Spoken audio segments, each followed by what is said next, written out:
I thank you all for welcoming me to this Institute of Faith, to your stage that you look at every single Sunday. I have been privileged with being welcomed into, so to say, the Montgomery family. The family you all have gotten so close with over the years, despite their ups and downs. And I can promise you that sometimes people focus on the downs in public more than the ups. But behind the scenes, there are more ups than downs. I wanted to speak to you all today because you're going to be seeing a lot more of me as I try to build a rapport with all of you. Because some of you know my story of what happened in the news. I am a grandmother who lost her grandson. Tragedy. And it's fairly easy for someone like me to remain in the shadows and not try to help other people through what they might be going through. But I'm choosing the harder route. And I want all of you to know that even though I have been through an immense hardship, as some of you might be going through today, you can get through it. And I want to help Serafina Town get through a lot of the problems that it may have, from corrupted medical industries to the overbooked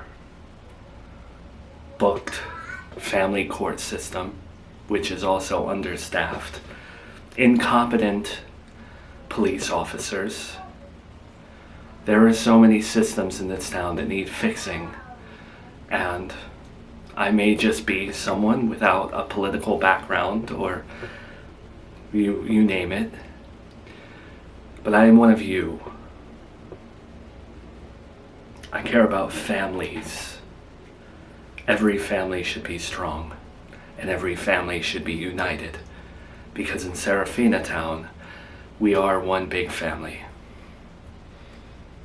And I want to help you all if you'll allow me to. Thank you.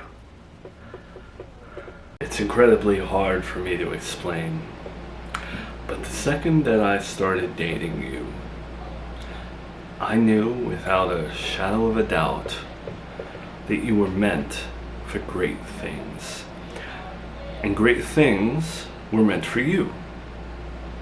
So I'm not surprised one bit that these people were on their feet for you, that these people related to you and clamored for you to continue on. If you speak next week, they're looking forward to it. I don't understand how these strangers who have been fed a rhetoric about me that has been wrong a lot of the times. What they've said about me in the news is a heartless grandmother, or what they dug up about my family history with Miranda. Those little clips that they would spew to the public. These people were very welcoming towards me. Like they wanted to support me. I don't understand. I've always been villainized. There is a minority of people in this town who are comfortable with the BS that the Serafina Town politicians bring to the table. The people that control things also. They're comfortable, they're happy with the status quo, even though when the status quo happened, they might not have liked it. They are clamoring for someone like you.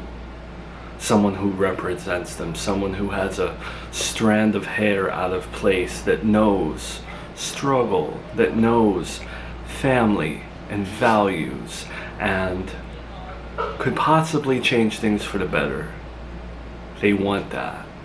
They need that.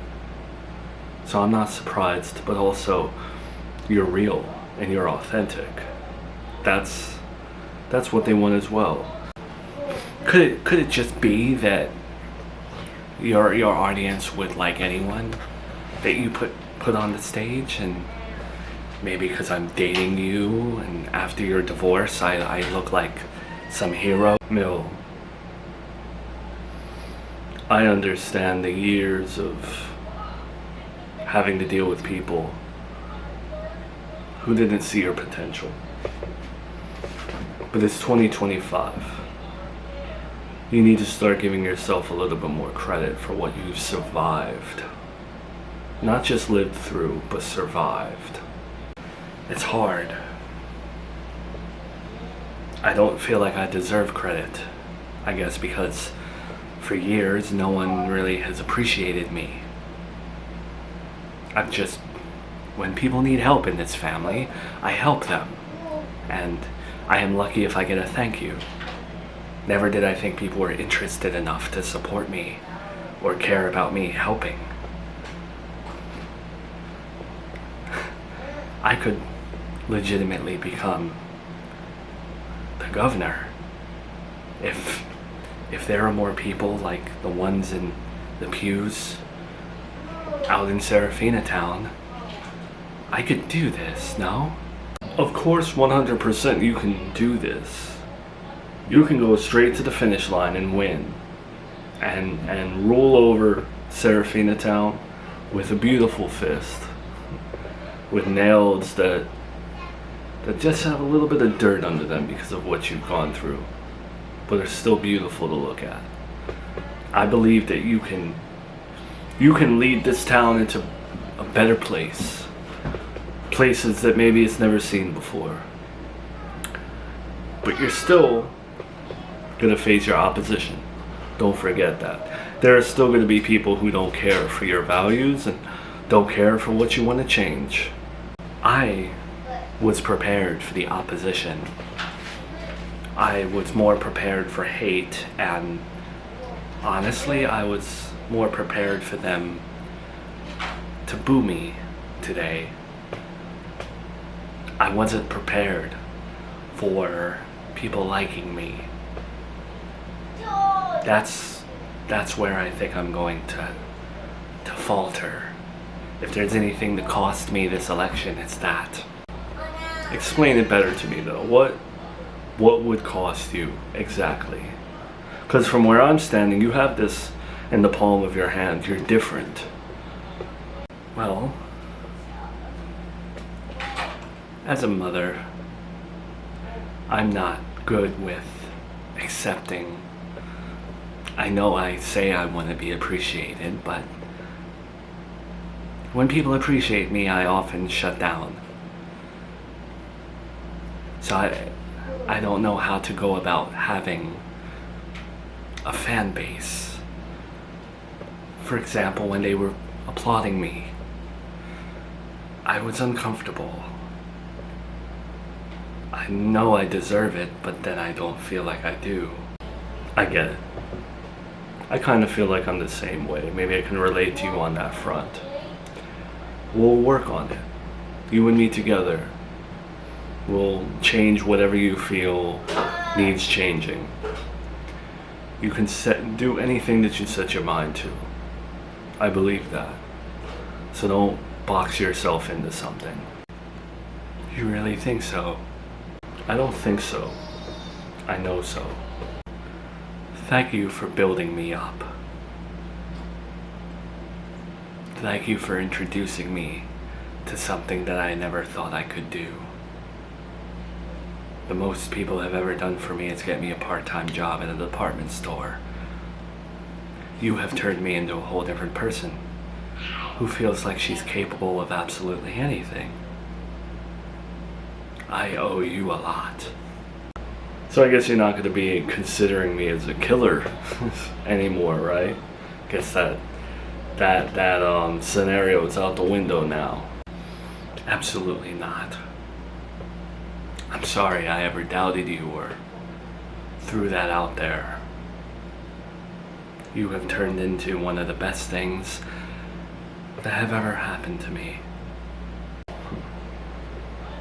Yeah, so after all this time that Miranda is like surprising me with, yo, be in Charlotte's life. You know, I've changed. I think you've changed. Let's try to make this work. Be there for my daughter, this and that. You know, I talked to Melissa, I talked to Brian, I spoke to you, and everyone's on the same page with things, right? And I'm not, but then I finally came around to the idea, and Brian finally changed my perspective on everything. So I go back to Miranda. I take her up on this offer. I call her. Suddenly, she wants now no visitation anymore. She changed her mind. She got me all riled up. She had me talking to all these people. She had me so confused. And now she's telling me no visitation. You know, I'm not surprised. For years, I truly believed that Miranda tried to act like a hero and a selfless person. But in all reality, everything that she does, in my eyes at least, always had a selfish agenda behind it. And in this whole scheme that she pulled, disappearing, and even though she's pulling herself away, it still makes everything about her. What gets me though is I was living my life. I was fine. I wasn't bothering her. I was the one that bettered myself, got a new job, secured my relationship, worked on myself, haven't had a relapse in my addictions or anything like that. I was finally the one that completely let go and took her out of my mind. And yeah, of course I had thoughts like, should I be in this girl's life? But I told myself, yo, it's better for Miranda if I just stay away, right? But she's the one this time that sucked me back in, that got me thinking and got me messed up. And part of me believes that she just likes the drama. She is wherever she is, having people blindfolded to go see her. And I think that she just enjoys, she cannot live her life without drama, because why else suck me in? Why suck me in and then change her mind? You know what I think she expected? I think she expected me to bug out when she changed her mind. And I'm not going to. Don't call me crazy, Joey, but it seems like right now you're bugging out. I am bugging out now, but not to her, to you. She don't have to know. She don't have to know about this. I'm bugging out because Brian really changed my perspective. I should be in Charlotte's life. I don't want to be like my dad, your ex-husband. I don't want to be like him. I want him to be in hell right now, looking up saying, damn, that's how you be a dad. Even though you may not have wanted Charlotte, and you thought that she belonged to someone else, and Miranda did this and Miranda did that, you still somehow made a presence in her life. That's what I believe now. That's what Brian got me to see. But now I can't execute that. I'm sorry about it all. I'm truly sorry that I didn't stop you more aggressively from marrying her. Because if there's one thing that I've learned about divorce in this family, it's that divorces linger. Sure, the paperwork can be filed and the marriage can be over, but the divorce lingers like an aftertaste from bad coffee, except unlike bad coffee, it lasts for years. Even when you don't see the person anymore, your mind is still gonna have that divorce. So I'm sorry about it all, but maybe you need to find a way to just move on. But weren't you the one that just guilt-tripped me about that you want grandkids? You know? Don't you want me to have Charlotte? Where do you stand on that now? Do you change your mind too? I stand by wanting to meet Charlotte and have her in my life, of course. But no more clipboards and people in suits and agencies and home visits and visitation rights and none of that. I am sorry, Charlotte, wherever you are, but I, as a grandmother, cannot go through family court ever again. So, yeah, I want her in my life, but not if it means that. And I think you should feel the same way. Yeah, that makes sense. I don't want a custody battle. I don't want to go to family court or anything like that. And you got your governor race or whatever. I don't want to give you bad publicity, as you're running. They get the headline, your son, Mildred Riley's son in custody battle right now. No one's going to vote for you. I get that. You think I'm a bad dad? Like, be honest. Like, I'm dealing with what happened with Junior, that grief. Now I'm not making any effort towards Charlotte when I know for certain I'm her dad. Brian's infertile. I'm her dad. There's no more paternity tests. That storyline's over, right? No more tests. This girl's gonna grow up.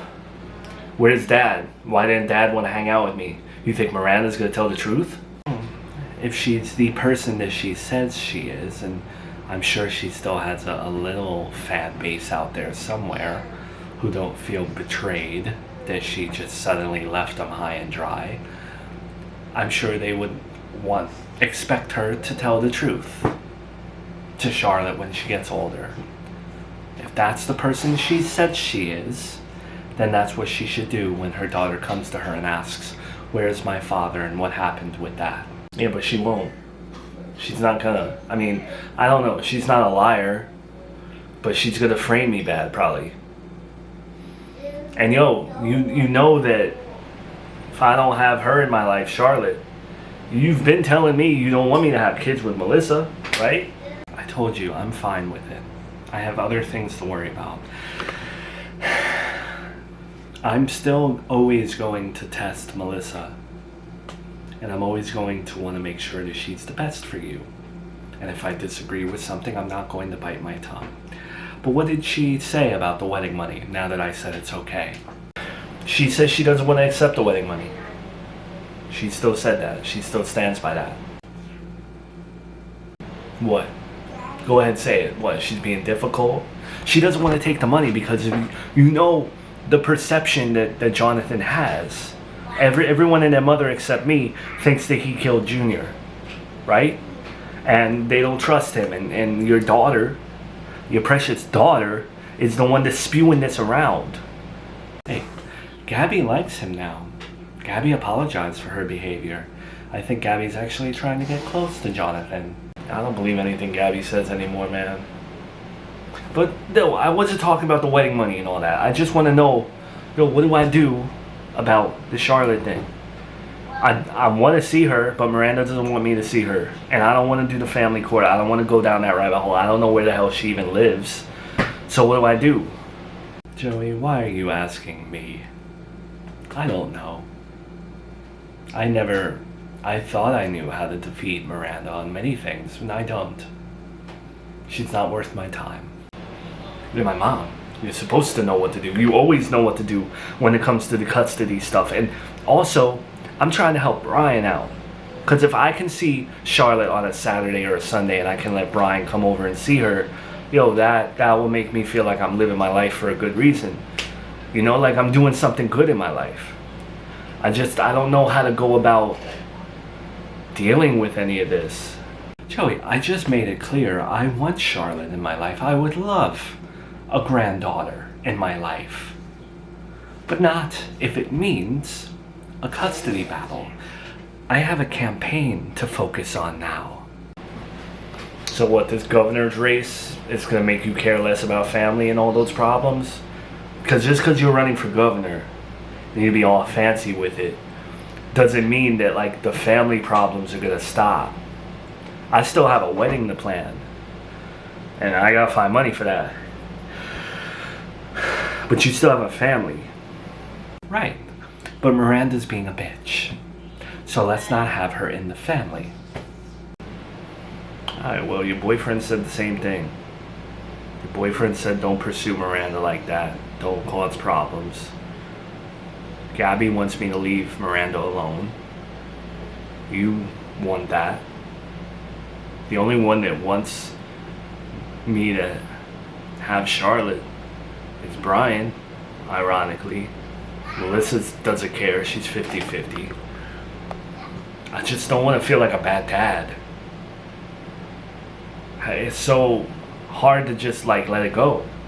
I get where Brian was coming from with all this. I can picture this girl getting older and looking at me like I'm a scumbag. Here's what you do. Cover yourself. Make a copy of it too. Get it on video, get it on audio, whatever you need to do.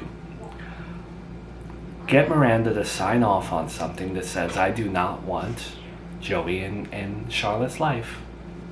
Have proof so that when Charlotte comes to you later in life, and where were you, Daddy? Here's the proof. She didn't want me in your life. That's the problem with my generation, I can admit it. There were a lot of men who flaked out on us. And a lot of my old friends, same thing. Man flaked out and then they blamed the mother or the mother's mother. And our mistake was never getting that in writing. Never getting it in writing that, or documenting that this man did not show up here and there. Get it in writing. That's not a bad idea. That's not a bad idea at all. Have Miranda sign off. I don't want your dad in your life. And then when Charlotte is 21 years old, questioning where the hell I am, look at this. Your mom says she didn't want me near you. And she didn't want your uncle, who was there for your pregnancy, near you. I like that. The only thing about that, though, she sees this and she's gonna be like, yo, there's no excuse why you listening to a piece of paper. Joey, you lost a son. You've been through a lot. And if Charlotte has to spend her life with Miranda, she's gonna know the type of person Miranda is. Stop overthinking. You'll be fine. I like that. I like that. I don't want Charlotte to think her mom's a B word, but I like that. I'm gonna get this from Miranda, and then I'm wiping my hands clean of it. I'm gonna tell Brian this too. Maybe he'll cheer up a little bit. If you solve problems like this, Mom, continue to do it, you're definitely gonna be a good governor.